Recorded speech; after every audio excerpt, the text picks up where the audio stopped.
Hi there, my name is Ashley Bennett and this is my social policy online presentation on medicinal cannabis. I hope you enjoy it.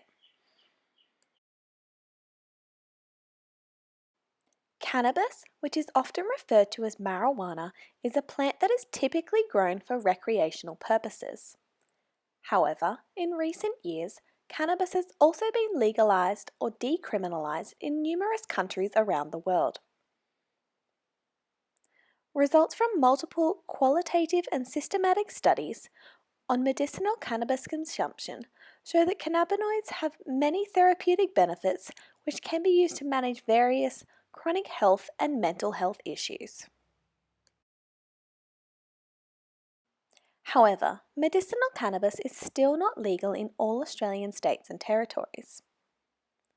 On January 31, 2020, the Australian Capital Territory legalised personal cannabis use. However, the Commonwealth law is yet to be changed.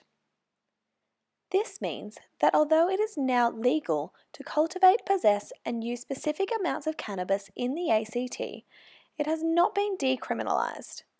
Therefore, individuals may still be charged or arrested by federal officers for overcultivation, consumption, or possession of cannabis in public places in the Australian Capital Territory. So, how does one access cannabis for medicinal purposes, you may ask? Well, the Australian Register of Therapeutic Goods is responsible for evaluating and approving all medicines in Australia to ensure that they are safe and effective for consumption. So, medical practitioners are expected to have considered all other possible forms of treatment approved by the Australian Register of Therapeutic Goods prior to applying for access to medicinal cannabis through the Special Access Scheme.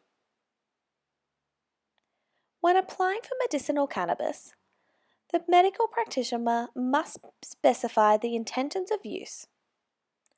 However, not all applications are guaranteed approval.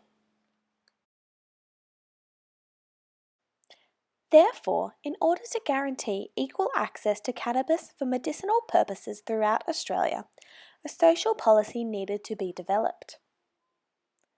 Prior to the development of the social policy, there were 146 submissions received by the Senate Community Affairs Committee regarding the current problems Australian citizens are facing when trying to access medicinal cannabis. The leader of the Greens, Richard Di Natale, called for an inquiry in early November 2019. A public inquiry titled Current Barriers to Patient Access to Medicinal Cannabis in Australia was put forward by the Senate on November 14, 2019. However, the Coalition objected the proposal of the public inquiry.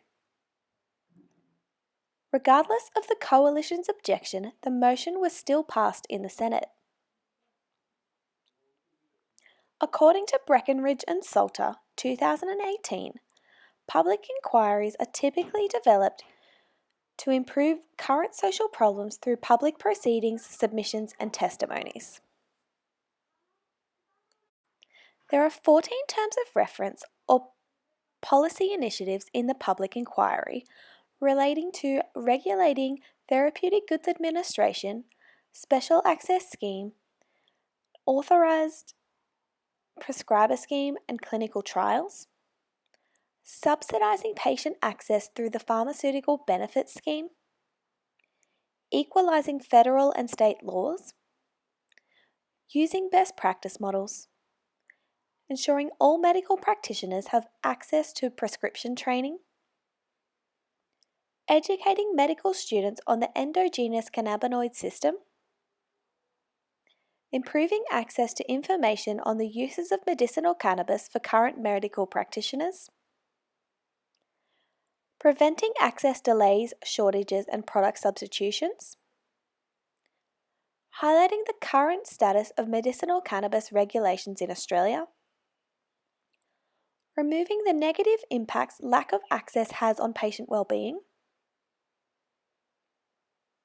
eliminating barriers for patients in rural and remote communities, eliminating the significant financial barriers, decreasing the use of illegal cannabis by increasing access to and supply of regulated medicinal cannabis, and other related issues. The Senate published a 118-page report on the inquiry on March 26, 2020. The report includes information on the context of the public inquiry, policy initiatives regarding medical cannabis frameworks, issues related to education and training of medical practitioners, patient access pathways, regulations on cultivating and supplying medicinal cannabis products, financial issues, and regulations on driving while under the influence. Although medicinal cannabis has still not been legalised in all Australian states and territories, the report produced by the Senate Community Affairs Committee may have a positive impact on the current public inquiry in the near future. THC Global has now been given the authority to export medicinal cannabis products from a property in Bundaberg, Queensland, to approved patients in Australia, Europe, and Asia. Ways to improve the social policy initiatives in the future may include conducting further research and in-depth studies on the quality of medicinal cannabis batch variations, shelf life of medicinal cannabis products, appropriate storage procedures, therapeutic benefits of other cannabinoids, child drug trafficking, supplying cannabis products to children, and using medicinal cannabis in the presence of children, as well as other potential consequences of misuse. By including these 6 issues in the future policy initiatives or terms of reference, this will decrease the uncertainty surrounding these areas, thus improving the overall objective of the social policy. Thank you for listening to my online presentation on the medicinal cannabis access limitations in Australia. I hope you found it informative.